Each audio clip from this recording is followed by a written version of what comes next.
हमारे साथ विजय शंकर नायक जी जो हटिया विधानसभा के पूर्व प्रत्याशी रह चुके हैं और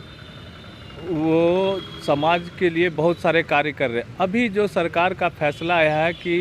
जो कॉन्ट्रैक्ट मिलेगा आदिवासियों को 2 से 2.5 लाख का कॉन्ट्रैक्ट सीधे तौर पे आदिवासियों को, यहाँ के मूलवासियों को मिलेगा। आइए जानते हैं उनको इस बारे में क्या कुछ कहना और क्या इनकी सोच है। सर जी, क्या आपके सोच है और क्या इस बारे में जो आपने कहा क्या कुछ है इसमें? हम इस इशू पे सर्वप्रथम झारखंड के और देश के लोकप्रिय मुख्यमंत्री श्री हेमंत सोरेन जी को बधाई देना चाहते हैं कि जिन्होंने आज झारखंड के युवा नौजवान बेरोजगार साथियों को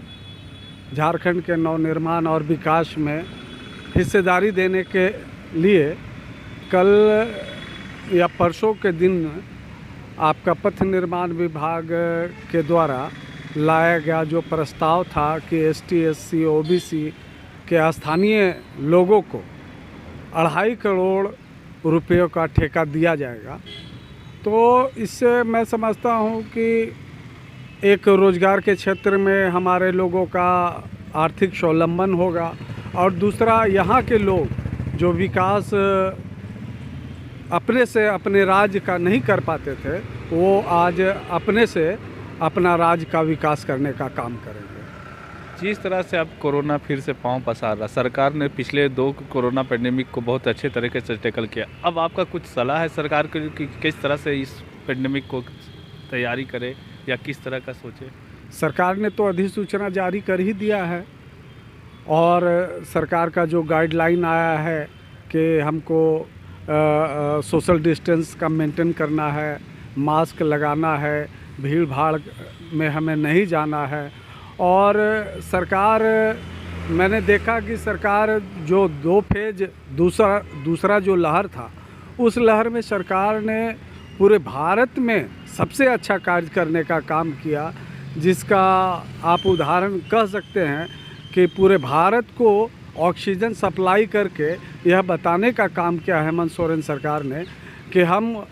आने वाले जो भी संकट हैं हम उसको डटकर मुकाबला करेंगे। और ये जो तीसरा लहर जो नया वेरिएंट कोरोना का आया है, मैं सरकार से यही मांग करना चाहता कि जो जिस तरह दूसरी लहर को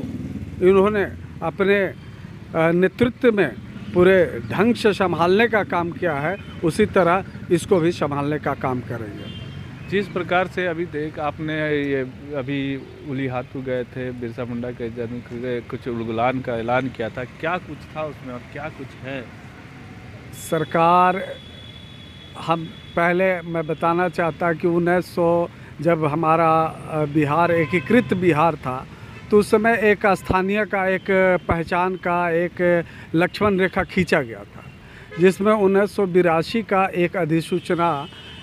श्रम एवं नियोजन विभाग बिहार सरकार के द्वारा अधिसूचित था, जिसमें यह कहा गया था कि स्थानीय कौन होंगे। तो उसमें स्पष्ट रूप से कहा गया था कि स्थानीय वही होंगे जिनके पूर्वजों का नाम लास्ट सर्वे या अभिलेखागार में जिनका नाम होगा। और हेमंत सरकार ने भी चुनाव से पूर्व कहा था कि 1932 का खतियान ही मूल निवासी का पहचान होगा। तो हम लोगों ने भगवान बिरसा के जन्मस्थली में जाकर यह संकल्प लेने का काम किया कि यहाँ का जो पहचान है, यहाँ के लोगों का जो हक और अधिकार के तहत जो उनके अस्तित्व की बात है, उस अस्तित्व को बनाने के लिए 1932 का खतियान लागू करना चाहिए। और जब झारखंड में जब बिहार के सभी कानून को एडॉप्ट किया जा रहा है तो उस कानून को भी एडॉप्ट किया जाना चाहिए। ये थे विजय शंकर नायक जो बता रहे थे कि झारखंड में 1932 का खतियान लागू हो ताकि जो स्थानीय लोग हैं उन्हें रोजगार में प्राथमिकता मिले, सरकार में भागीदारी मिले और सब कुछ उसको बेहतर मिले। कैमरामैन रिजवान के साथ मैं संजीत झा, कोयलांचल संवाद, रांची।